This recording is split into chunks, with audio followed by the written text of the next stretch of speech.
Les clés du nouveau monde, pour la comtesse et ses 2 chiens. Enfin, une histoire qui donne un sens à ma vie de comtesse. Si l'on peut définir ainsi une nuit de plus à regarder la lune, en train de se morfondre face aux princes et aux princesses qui ne se réveillent jamais, sauf pour boire un verre de coca ou une rasade de café bien mélangée au dernier somnifère pour se rendormir le plus vite possible. En effet, il s'agit, là encore, d'une histoire de princesse et de prince, qui ne se voyaient pas poursuivre au-delà leur histoire d'amour commune, suite au changement de vie de l'un et de l'autre. Le prince, qui se prénommait Pascal, aimait bien boire la tasse de café, le soir, avant de se coucher, pour oublier que les illusoires cache-misères pour chauves écervelés, les fameuses moumoutes en poils de canard péruvien, ne lui rapportaient que très peu de revenus à la fin du mois. Et que dire de notre princesse, la gentille et douce Sylvaine, qui ne comprenait pas pourquoi son quart d'heure américain avait tellement tourné au vinaigre. En effet, nos 2 jeunes amoureux de toujours, et presque vieux mariés, si on compte le nombre d'années communes, sous la même douche, le même évier à se brosser les dents, et surtout, sous la même couette à s'ignorer magistralement les soirs de pluie, de grêle et de soleil trompeur. Mais ce soir, la pluie n'arrêtait pas de tomber.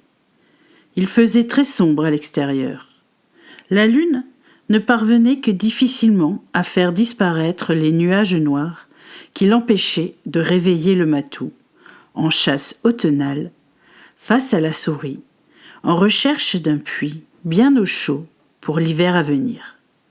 Quant aux chiens de la comtesse, ils ni ne chassent et ni ne répondent au téléphone pour acheter la dernière trouvaille exotique du démarcheur téléphonique susdit.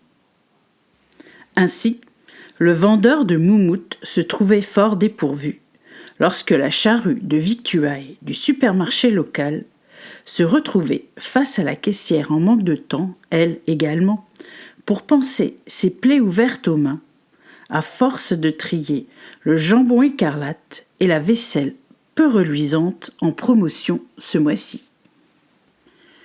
La facture dépasse le plafond du budget alloué à la dite course du mois. Il fallait renoncer à quelque chose pour ne pas dépasser la somme du détournement de fonds pour l'état du minage actuel, face à la dette sublime d'un royaume on ne peut plus prompt à lever l'impôt sans jamais rémunérer en retour ses sujets, dont la faim ne diminue pas avec le manque de deniers à la fin du mois. Mais qu'allons-nous faire, ma douce Sylvaine ? Pleurait presque Pascal, notre vendeur de moumoutes surfaites, dont aucune n'arrivait à cacher les zéros après la virgule du caissier. Mais qu'allons-nous faire ? Sylvaine souffla, se frotta le nez et proposa de retirer les 1001 sortes de café tranquillisants en vente libre qui se trouvaient dans son chariot. « Quoi ? Mon café ? Mais non, ce n'est pas possible, ma chérie. Je vais mourir de faim, de soif et d'inanition à présent, sans mon précieux sésame garant d'un sommeil on ne peut plus tranquille. Je ne peux pas, Sylvaine. Je ne peux pas. Je suis désolée.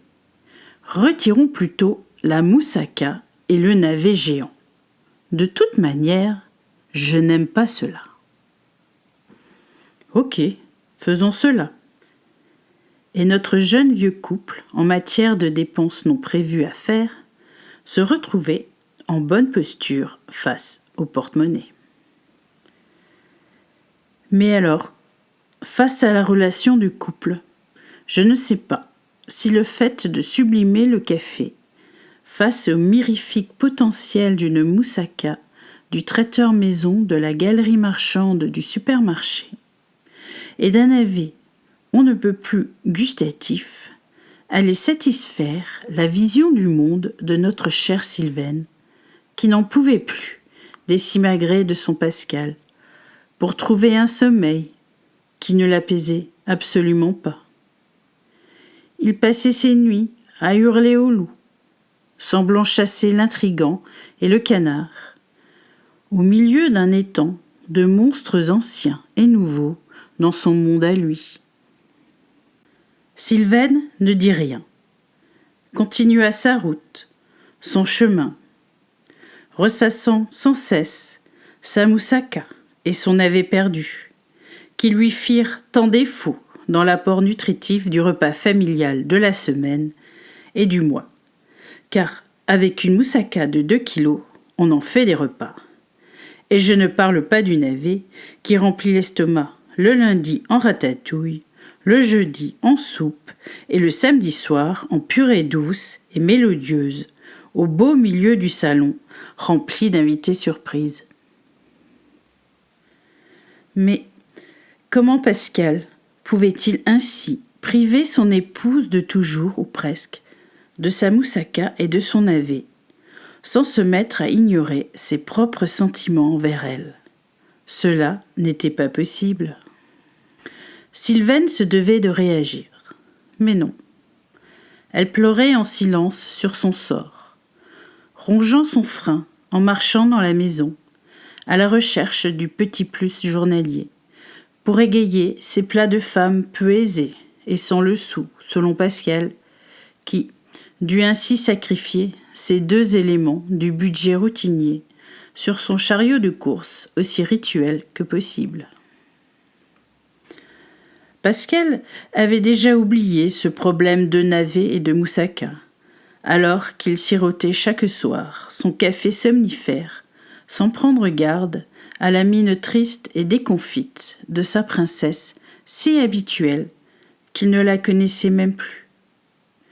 Au point d'oublier que le café somnifère rendait l'âme amnésique de tout, mais alors d'absolument tout, même du meilleur moment passé à regarder le dernier film comique à la mode, ou la dernière fois qu'un tendre baiser les avait réunis sous la non moins confortable couette familiale du couple, ainsi réunis au milieu des étoiles de leur vie. Mais plus rien ne se passait. Du tendre baiser à la lumière d'un sourire, même fugace, plus rien ne se passait. Et pas même la lune n'arrivait à les éclairer de son visage pâle en ce soir de pluie intense. Pascal ruminait une actualité décadente au possible, tandis que Sylvaine pleurait la mort de son petit cœur amoureux, au point d'en venir à la séparation des lits pour ce soir. Elle avait besoin de tout son espace pour penser à demain, sans Pascal, sans les souvenirs de la couette familiale, qui les faisait si souvent s'aimer en harmonie, malgré les éreintements de la vie, jusqu'à ce que ce café entre dans leur vie, un soir d'automne, sans crier gare, par la porte du vendeur de chimères, en dessous d'un rayon de magie noire, comme le café, dans ce supermarché pourtant si convivial et si emblématique de la vie au village. Pascal et Sylvaine allèrent se coucher chacun de leur côté, sans ménagement, ni sourire, ni même un mot pour se souhaiter une nuit aussi bonne que possible. Mais comment allait-il pouvoir se réconcilier entre la vie, et surtout la suite irréelle du prince en manque d'aventures journalières, pour se morfondre au centre du trou noir de ce café bien étrange? Et Sylvaine, dont la lumière quotidienne illuminait chaque axe de sa vie, de son navet précieux et doux, jusqu'à la dernière envie de promenade, au beau milieu d'une forêt, non pas de ronces, mais de framboisiers et de mûriers spectaculaires. Elle la voyait comme ça, la vie, en technicolore, et nous en noir, comme ce satané café qui lui dirigeait maintenant sa vie. Sylvaine réfléchit toute la nuit. Elle n'était pas contrariante, aimait son prince, même si la moumoute ne le rendait pas aussi séduisant que son glabre crâne luisant de sueur au soleil, comme pour lui faire remarquer qu'il y avait un cerveau bien vivant en dessous, et qu'il était nul besoin de le cacher pour vivre en bonne harmonie avec son monde environnant.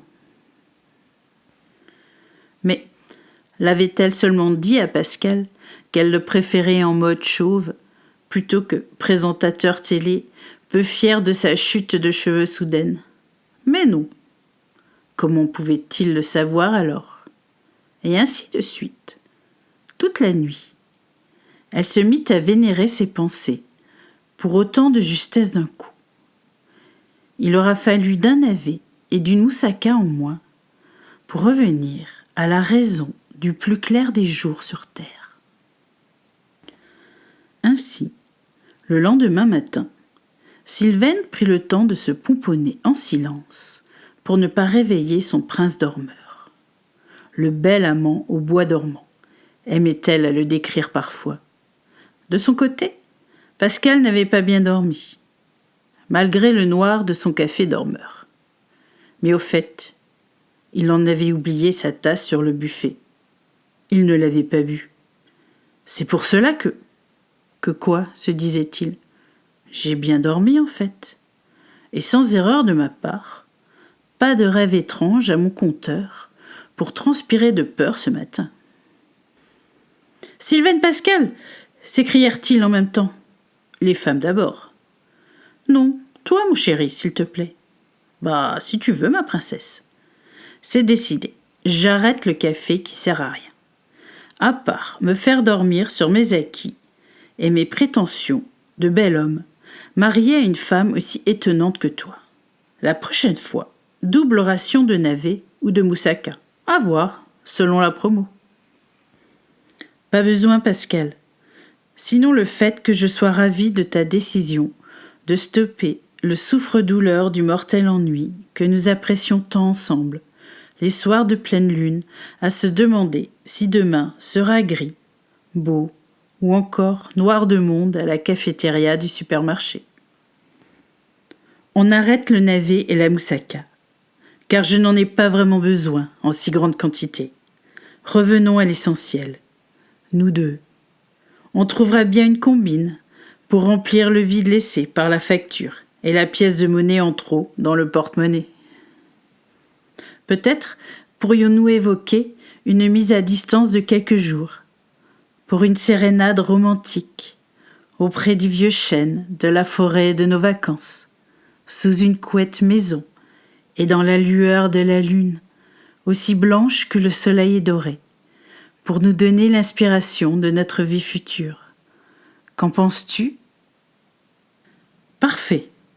Sauf que ma moumoute ne va pas apprécier l'humidité de la forêt et les champignons en poussée automnale, si nous ne la mettons pas à l'abri. Ne t'inquiète pas, on va la mettre sous cloche, avec mon navet et ma moussaka. Ainsi, ils nous rappelleront que si l'un vous manque, l'autre n'est pas nécessaire à sa succession. Alors, mon cher prince, allons-y, en route. C'est ainsi que Pascal et Sylvaine, notre princesse et prince du jour, se mirent en route pour la première des fois en 4 saisons automnales, dans le camping-car, qui allait les mener non seulement au vieux chêne, mais également à la forêt de tous les possibles, lorsque le surfait et le vandale de supermarché vous laissent tranquille à la fin. Alors, chers amis, en tant que comtesse paresseuse en matière de courses et de chiens à nourrir, lorsque la gamelle se promène au centre de la cuisine, je vous propose de remplacer le navet par une dose de shampoing revitalisant les maux de l'avenir et la moumoute noire de café par une goutte de lavandin pour faire fuir les tiques qui nous sucent le sang à longueur d'année. À la prochaine fois, et que la cloche du compteur tinte à vos oreilles, à chaque fois que la lune blanche et ronde vous accueille en bonne et nouvelle raison de vivre sur cette bonne et vieille terre, pleine d'arbres à aller visiter pour en prendre de la graine. Non pas de café, mais de vie.